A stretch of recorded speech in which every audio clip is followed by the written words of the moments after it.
What's up, everybody? Welcome to the Fitness Realty channel. My name is TJ McLelland and I'm the broker. I'm super excited to share all the things we have planned with you. So sit back, strap in, and let's have some fun. Good morning, good afternoon, and good evening, wherever you are and whatever time this is happening for you. I am TJ McLelland, broker of Fitness Realty, of course, welcoming you back for a sweet episode. This one is going to be kind of fun, all about sellers and the things that we offer to sellers. So we're going to go over the top 10 service areas for sellers. So I have a list next to me, so I'm going to be checking that frequently. So the top 10 needs, these are kind of the needs of a seller. So each seller does have a specific one that they may gravitate towards, but eventually each seller will either have a portion of this need during their transaction, or it'll be something that is really on their priority list. So if you hear the one that really strikes the nerve for you, make sure you understand that one specifically, and then see what we do to bring, or see what we offer to bring to the table to make sure that that service or that need can be met. Okay, so first up, let's go over needs analysis. So a lot of times with sellers, we definitely have to go over the needs analysis. So let's kind of clarify this. So we will help clarify the motivating reasons that you want to sell. So let's say your reason to sell is you want to downsize. So this happens frequently in our market, typically with a little older generation a lot of times. So they will want to downsize. Maybe they're empty nesters now, or maybe they're just going to head down to St. George or Florida and they just want to get a condo or something like that. So there are motivations for sellers to sell for those reasons there. Let's say you're selling because you have to pay off some credit card debt and you don't want to do a cash out refi, and you just want to rent again. There's no big deal there. We will help you with that. There may be some opportunity for us to show you some extra items that may help you out and be beneficial. But if you do just want to pay down some debt and get out of that house, we will help you sell it for that reason as well. All right, let's talk about the other side of that. Let's maybe upgrade in the home that you currently have. This happens all the time for our first-time home buyers, typically if they bought something that wasn't their dream home and now they want to get into the next stage of whatever their dream home looks like. They will have a home to sell. So maybe that's a little condo, maybe it's their starter home. It's kind of weird to say that now in Salt Lake County because a typical starter home is like $500,000 to $600,000. So that it just sounds different in today's dollars. So we will do that needs analysis though. So we will bring the tools to the table to help you analyze the reasons why you need to sell. And typically you already know those, but sometimes we can have insight that can help bring some knowledge to the table or some experience so that we can help kind of flesh out that idea with you. The second thing with the needs analysis though, and this one's the big one, is timing. So I'm consistently talking to my sellers about what the timetable looks like. And honestly, when I go into a listing appointment, the timetable is one of the biggest things that I talk about. One, the timetable to sell. I always want to talk about the experience or bring my experience to the table that will show how long it takes to get a deal done. So maybe that's from putting a sign in the yard to finishing up the deal and getting you guys out of there. Or maybe that is from signing documents to list the home to closing and getting the new buyers in there. But the timetable is very important. And one of the timetables that I love to talk about is the experience level of the day we list to the day we accept a contract. So that marketing period right there is very crucial.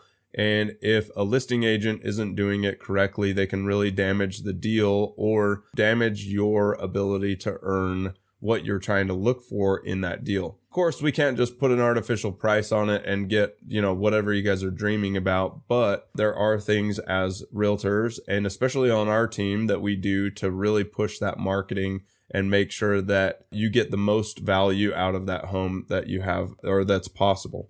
Okay, lastly on timetable, and a lot of sellers might not realize this, but the timetable of when you want to list and when we want to sell. If we're listing it in November, let's say right around Thanksgiving, that is historically the worst contracts in the game. And like my mom says, we call it a game, but it is a lot of strategy going into this, of course, but each transaction's a little different. But if we have the ability to avoid that timetable of November, December, potentially like right around there, maybe a little bit earlier, a little bit later, then we can avoid historically the worst prices in a 1 year lump sum of averages. So you can always think of our markets as soon as the winter hits, everything kind of goes downward. The prices may still be going up. At this time of shooting this, the prices were going up through the winter. And really that was a lot of outside factors. But if you had everything stay constant and then the winter hits, the prices do decline. And that's because the demand just isn't as high through the winter. Let's take, for instance, if you have horse property, horse people hate moving all their hay and horses and all their stuff in the winter. It is very, very hard. So typically, if there is a way that we can wait to list your home outside of those timeframes, that's the best. Now, historically, the best times are right at the end of May. So probably the last 2 weeks of May into June. Historically, I could show you many graphs where that is the bell curve right around there. And I can show you when the contracts are closing that are the highest. And then we just go up or forward from that about 4 weeks to 6 weeks, because each contract can take about 4 weeks to close. So then we just give a little buffer on 2 weeks or 6 weeks on each side of that. And then that's how we kind of get to the last 2 weeks in May to middle of June being the best time to list your home. Okay, so that's all about needs analysis. We're probably going to cruise these a little bit faster. So if I get wordy about it, I apologize, but I want to make sure that you guys have the most information up at your fingertips. All right, let's talk about pricing strategy. So the next need that we bring to the table that we can answer for each seller is our pricing strategy. So in my current business that I like to run for my clients, I love to kind of do a price strategy that is a little bit lower than the market value. Let's say not too low. Eventually, this is a little foreshadow. One day I'm going to launch a $1 listing and let the bidding happen. So right now, I haven't had that happen. I did have a client that almost took the ride with me. So thank you guys for even considering it. I couldn't get them fully on board, but I think that the next go around when we sell their house again, that they might be the first one. So I'm excited to do that one day. Anyway, I do like to price it a little lower so that we can get that marketing action on it and get the pricing going and getting the bids going. I like to do it that way because the buyer pressure just becomes a little hotter. And sometimes we can help push that price over market value just by a little bit. Sometimes we can do it by a lot, but I do like to push it over that market threshold a little bit. The only way to do that, though, is with some buyer pressure. If you're on the other side and we start with a price that's too high,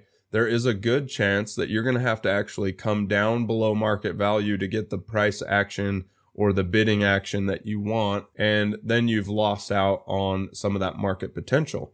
So that's why in a pricing strategy, I know it sounds crazy and you think that you're going to leave money on the table. That's just not how it works. So we can get the most price, or we can get the best price out of that home with a little bit lower market value strategy in most cases. It doesn't work in all cases, especially if the home doesn't look good. We did have a case with a home that just didn't look as good as it should have. Had a couple of things that needed to be repaired. And our marketing strategy on that one did not work because the bidding pressure just wasn't as high because people knew they needed carpet, knew they needed paint, and it smelled like dog. So there was a lot of market factors on that one. But in all of my other cases, we have pushed the market value above that market value with a little bit better pricing strategy. Okay, so along with that pricing strategy, though, we bring what is called a net sheet. That net sheet shows you as the individual homeowner what you're going to net from that home, ballparks, of course. We do try to show you, best case scenario, worst case scenario. We do try to show you an average of closing costs. We try to roll that all up together so that you can see this is the end goal for you, and this is what you should net on this deal if we get what we want in the price. Now, the nice thing about the net sheet and what we bring to the table on that is that usually we're very realistic with that net sheet. Sometimes if we price it and we have comps that aren't true comps, then we'll have a different number, and that just won't be the case when we go to launch it live, because launching it live is the only way to really get the heartbeat of that market value. So net sheet just kind of gives you more knowledge to what is going to happen.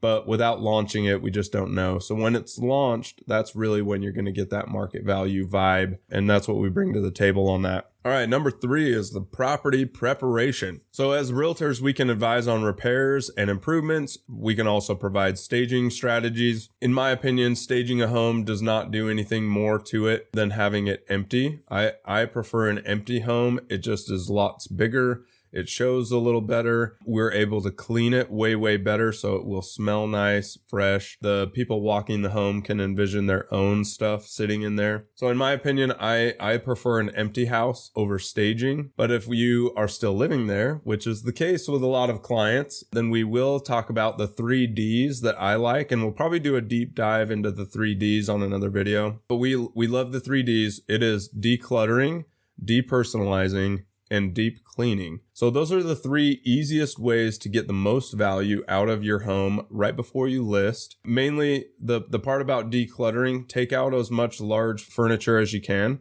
Just put it in the garage. We usually pack the garage because it's usually not finished anyway in there. And so nobody really needs to see the garage. Everybody knows what they look like. So just stuff it full of extra items of yours. Let's say large furniture, box up some of your stuff. The second D, depersonalize. If you have a big giant moose head, take the moose head down. If you have artwork that might be tasteful, but not really something that everybody would like, take that down. Something else that happens a lot in Utah, especially, and this happens everywhere, is a big wall with pictures of your entire family, which is great. That is awesome. When you're living there, that's great to personalize and show what you love. But when we get ready to list, we want to take as much of that down as possible so we can have a nice clean wall, maybe replace it with something that is just generic artwork to put up. But in my opinion, I like a fresh wall. So take it all down, patch up any holes if we have holes. And that way we can depersonalize the home so more people can see it as their home instead of your home, right? We're trying to get each buyer to envision that they own it instead of you. And then number 3, deep clean. I don't know how many times this happens, but it happens a lot in most of my transactions as I walk in and I'm like, yeah, it's clean, but it's not like to the level that we want to show it. So typically I'll suggest either one new room of carpet and a little bit of paint and a deep clean. If we don't have money for carpet or paint, or we don't have time, there's a lot of factors there. So I just try to deal with each situation at the same time or differently each time. If we don't have time for those items, then we'll just do a good deep clean. And sometimes what we try to do is if there isn't a way for you to get all that done, we do have a person that cleans homes for us. And sometimes we'll roll that into the closing costs if you don't have money to pay for that up front. So we do have a lot of tools to help you get your home sold. But those are my 3 favorite ways to add value to your home right before you list. And that's something that we bring as realtors for the property preparation piece. So if that's the need that you have, we bring a lot of tools to that table. I could tell you some stories, and I may go into this on another video. I literally had 2 clients that got married. They each had a condo, and they just literally said, here's my keys and get it sold. And they said, just make it happen. So they moved to their new house. I had 2 condos to get ready and literally gutted them, got them painted, got new flooring in, got them deep cleaned, and then we sold them, and I made them each an extra $100,000 on each condo. So it was awesome. Anyway, that's property preparation. Okay, let's go to the next one. Sorry for taking so long. Let's talk about marketing strategy. So remember when I was talking about your timetable? The marketing strategy is that piece that I was talking about from the day we list to the day we accept a contract. That's the marketing strategy. So each one of my agents go through a marketing plan. They talk about, or in the training, we talk about marketing strategy and the things that I like to do for marketing. There are so many different avenues that we can use for that. We have a sign, we have the MLS, we have Facebook, we have all the social media platforms. We could do flyers, we can do an open house. There are so many different avenues that we try to tap into for marketing. Each home kind of is a little bit different because sometimes the homeowner, as you guys, you might not want it posted all over social media. Okay, that's fine. That just eliminates one of our avenues. Sometimes you might not want a sign in the yard. You don't want your neighbors to know. They're going to find out eventually, so that one's kind of hard to beat around the bush, but maybe we won't put a sign out. But we do have a very specific marketing plan, And it's all kind of a la carte. You get to pick and choose what you'd like us to do from there. If you're interested in an open house, sometimes that is a good way for somebody on our staff to pick up the other side and find that buyer. And sometimes that can save you a little bit in commission. So if that's part of your strategy, is to save a little bit of money, that might be part of the marketing strategy, is to pump out an open house or as many hours in an open house as you'll give us. All right. And then the marketing timetable, real quick. This is how I like to launch every listing. I try to do all of our documents we're going to sign on any weekend. And then we try to shoot professional pictures on Monday. I have a photographer that I love. We shoot with him. We shoot those pictures on Monday. We get the pictures back. Well, and typically I shoot my 3D walkthrough. I shoot them personally for myself. I shoot those for the client at the same time. And then typically we get the pictures and the 3D walkthrough back on like Wednesday morning. And then sometimes if we're ready to launch, we go live with the listing on Wednesday night. Sometimes it's Thursday night, so that one's kind of up to you. And then we try to do an open house Friday night. And then I try to run an open house Saturday midday for as long as you'll give me so that I can pick up that buyer, hopefully. And then it also just puts your home out there and gets the bidding pressure on it. And then typically I don't do any open houses on Sunday. They have been hit or miss. Sometimes they're just like fire and sometimes they're just really dead. So it just really depends. So Sunday, I don't love doing an open house on Sunday anymore. We typically try to just run it hot on Saturday. And then I like to accept offers or look at offers on Monday, either in midday or we're accepting something in the evening. And if you've listened to me about our pricing strategy and we started a little low, we should have all the bidding pressure that we need to push up the price, maybe a little bit over market value because there's a little bit more action on it. That's how I run every listing. Plus or minus a little bit depending on the client, but that's pretty close. Okay, let's move on. Let's talk about receiving an offer. So this is number 5 on the top 10 seller ways or top 10 seller needs. Okay, so we are receiving an offer. So we've done our marketing strategy, pricing strategy, we've listed, now we're receiving offers. So our job is to make sure that we're receiving all the offers. And that is a crucial piece because sometimes if you have a listing agent that is kind of willy-nilly, they might miss one of the best offers if they're not checking their spam folder or they're not making contacts with the other agents on the other side and letting them know, hey, we have multiple offers. Do you guys want to step up your bid? There are ways to kind of coax a little bit extra out of those buyers. And that's what we do. So we receive those offers. Okay, number 6, negotiating to sell. Negotiating is so big. This is one of the biggest pieces that we bring to the table because sellers always feel like we left money on the table. Maybe we didn't sell it for as much. Maybe we're giving up the kitchen sink, stuff like that. I've heard a lot of weird analogies or old sayings and stuff. I don't do old sayings very well, so I always try to say them, but I'm bad at them. So that just happens. Okay, so we do negotiate that sale though. So we bring to the table either negotiating the price, negotiating the terms, negotiating the deadlines. Maybe we need certain lease backs. There are so many avenues to negotiating each transaction, and all of them are different. All of them are based on the needs that you have. Either you have a timing need, right? You need to move out soon. Maybe you're taking a new job. There are so many factors, and we bring a lot of insight to those factors. And then really the biggest thing in the negotiating part is we're advising you on those final terms and conditions so that you can feel happy about it and you can feel confident that you got the best deal. And I love to help sellers understand and feel comfortable about the choices that they're making. All right, then up next is sell. Of course, duh, that's what we do. We sell. But part of that is to prepare the post-contract work list. Maybe that's repair items that need to get done during that contract. Maybe it's that we can advise on repairs and vendor services to get ready for that sale, or maybe it's during the contract. There are a lot of things that we can do with that one. I feel like that might be one of the weakest areas in a needs analysis. It's a home. If you've been living there for a while, it probably needs some form of maintenance. So there are some things, we call them deferred maintenance items, that just homeowners haven't done. Maybe it's cleaning your vents. Maybe it's the HVAC unit's a little older. It needs to be cleaned out. Maybe it needs to be replaced. Maybe the water heater is a little old. Maybe it needs to be replaced. So we do bring those items, but almost every seller knows that they have some stuff to get fixed.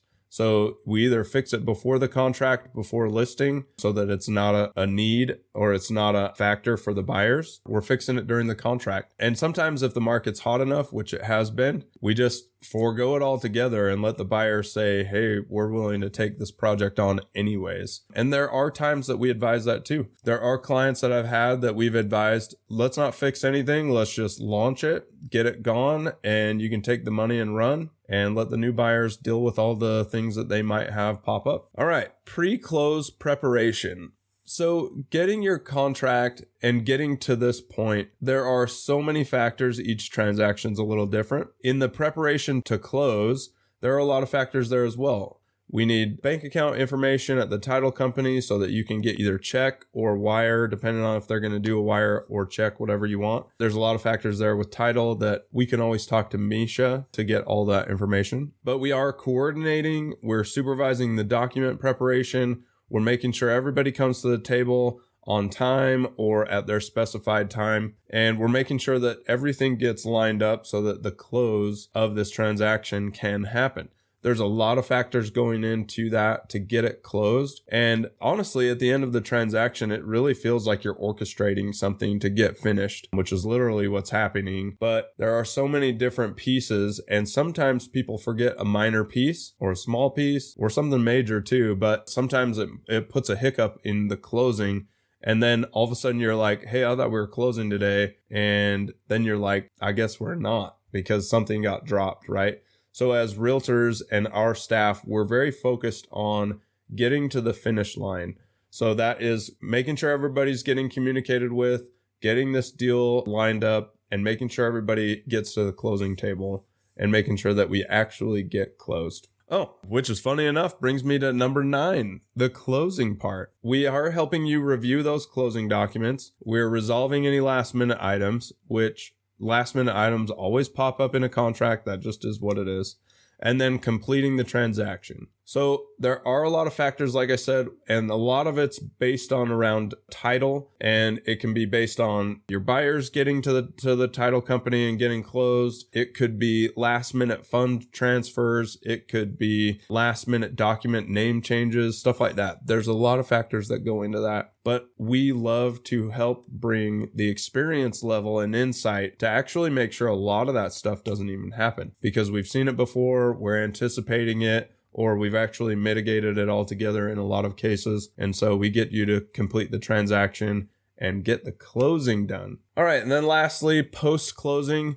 I know a lot of these, like here at the tail end of this discussion, some of these are like, yeah, of course, if you're not doing that as a realtor, like you probably suck. So, but the post-closing is a factor. It might not be the need that you have currently, because you might only be thinking about price, which happens all the time. Most of our clients are very concerned about the money that they are going to make, which is great. We're always concerned about that as well. But finishing up the transaction and getting to closing, that can literally be a lot of the factors that you might not be considering, and we will bring that to the table. So post-closing, really quick, we're helping you coordinate your move potentially. We're helping you coordinate the timing on that. Maybe we had a lease back, so maybe we've got 2 weeks extra in the home before you move to your next home. We do bring to the table a lot of insight about Timetable with the post-closing actions. So there are a lot of features there, but without going into too much detail about each transaction, just know that we are helping you navigate post-closing. And sometimes we even will answer a few basic questions about what to do with some of the money that you just made, or if you have tax implications. We can't advise you on a lot of that, but we will kind of try to point you in the right direction. Typically, I just say hire a tax advisor.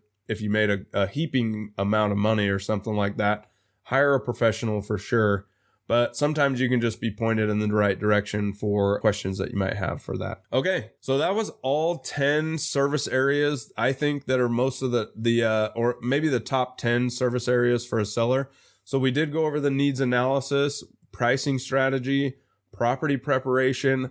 Remember my 3 Ds for that property preparation. That would be declutter, depersonalize, and deep clean. We did go over marketing strategy and what I feel like is my favorite way to market a home. We did go over receiving an offer, what that looks like, what it feels like, negotiating the sale, so negotiating on those offers, the sale portion, what's happening during that contract, and we did go over the pre-close preparation, what you guys need to know to get ready to close, or what we're orchestrating as realtors to make sure you get to the finish line, the actual finish line. We talked about closing.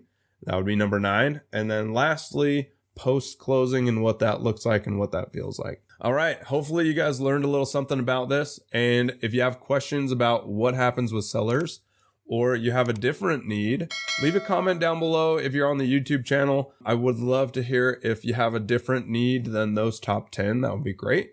And we'll see you guys next time. Love you. And that's a wrap. Thank you so much for supporting us. We'll see you next time, and we love you. Later.